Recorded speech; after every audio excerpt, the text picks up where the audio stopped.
ফতুল্লায় RAB minibus ও ধানসিদি বাসের মুখোমুখি সংঘর্ষে ৩ জন নিহত, ২৯ জন আহত। বিস্তারিত জানাচ্ছেন আমাদের বিশেষ প্রতিনিধি মোহাম্মদ জাহিদুল ইসলাম।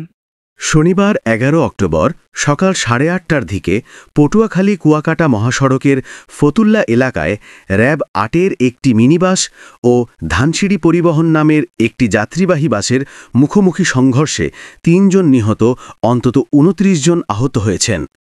নিহতদের মধ্যে রয়েছেন র্যাবের মিনিবাস চালক এএসআই আব্দুল আলিম ৩৩, আফরোজা নামের এক নারী এবং র্যাব সদস্যের ২ বছর বয়সী শিশু পিয়াম।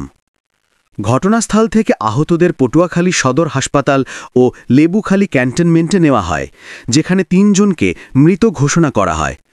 পটুয়াখালী সদর সার্কেলের অতিরিক্ত পুলিশ সুপার সাজেদুল ইসলাম সজর জানিয়েছেন, লাশ উদ্ধার ও ময়নাতদন্তের প্রক্রিয়া চলছে এবং সড়ক চলাচল স্বাভাবিক করতে গাড়ি দুটি সরানো হচ্ছে।